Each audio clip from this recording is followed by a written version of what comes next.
akhir zaman merupakan satu perkara yang kita perlu ambil tahu selepas kita mendalami berkenaan dengan sejarah bangsa kita. Satu topik yang sangat menarik iaitulah berkenaan dengan Nabi Khidir alaihi salam. Jadi Nabi Khidir alaihi salam ini adalah satu ataupun seorang nabi yang memang disebut dalam Al-Quran, yang mana kisah beliau bersama dengan Nabi Musa alaihi salam sebenarnya telah mengandungi pesanan-pesanan untuk umat akhir zaman itu sendiri. Nabi Khidir alaihi salam namanya itu Khidir, ataupun kalau siapa yang belajar bahasa Arab, akhdar ini bermakna hijau. Dan ada beberapa pendapat yang mengatakan setiap tempat yang Nabi Khidir lalu akan menyebabkan tumbuhnya tumbuh-tumbuhan ataupun pokok-pokok yang hijau. Sebab itulah disebut sebagai Nabi Khidir alaihi salam. Itu antara beberapa pandangan dan juga pendapat berkenaan dengan Nabi Khidir alaihi salam. Jadi ada satu cerita yang sangat menarik berkenaan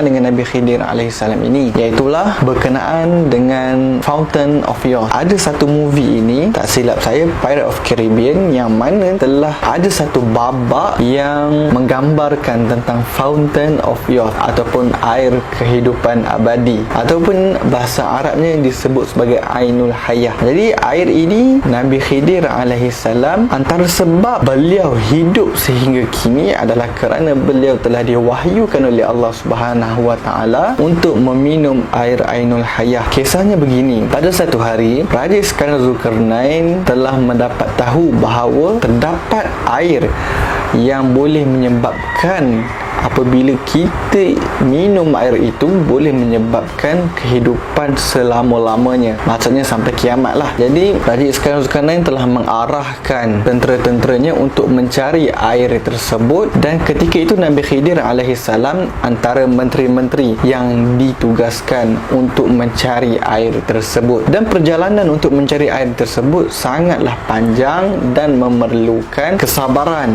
untuk menghadapi rintangan-rintangan yang sangat luar biasa. Ada menurut beberapa versi, kisah itu mengatakan tempat nak pergi itu sangat gelap, selama beberapa tahun akan gelap, dan barang siapa yang pergi ke sana biasanya tidak boleh balik semula ke tempat asal. Jadi bila mana Raja Iskandar Zulkarnain melihat tafsiran-tafsiran ataupun takwilan-takwilan pada para menterinya, tetapi Raja Iskandar tetap nak meneruskan ekspedisi mencari Ainul Hayah ini. Dan dipendekkan cerita, ketika mereka termasuk Nabi Khidir dah sampai ke tempat Ainul Hayah itu, sebelum sampai ke air Ainul Hayah itu, Allah Subhanahu wa taala telah mewahyukan kepada Nabi Khidir alaihi salam untuk pergi ke satu tempat dan memaklumkan kepada Raja Iskandar Zulkarnain untuk tunggu di sini, dan dia akan pergi ke satu tempat konon-kononnya untuk meninjau kawasan tersebut. Dan Allah Subhanahu wa taala, inilah takdirnya, mewahyukan kepada Nabi Khidir untuk minum air itu. Dan kita tengok tuan-tuan dan puan-puan, Nabi Khidir alaihi salam dapat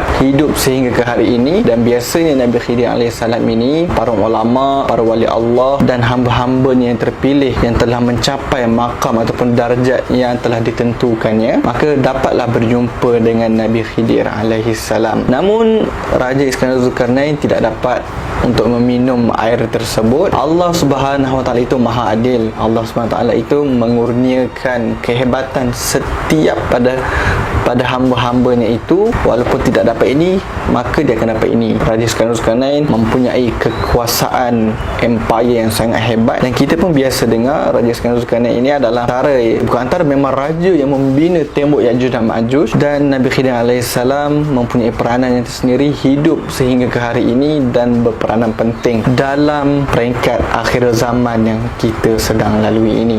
Tanda-tanda yang kita sekarang sendiri tak nampak depan mata kita. Bicara tentang Nabi Khidir alaihissalam ini, banyak para ulama, banyak para wali Allah telah berjumpa atas urusan yang pelbagai. Dan Nabi Khidir ini ada satu watak bersikap, iaitulah Nabi Khidir ini seorang penyamar yang sangat-sangat hebat.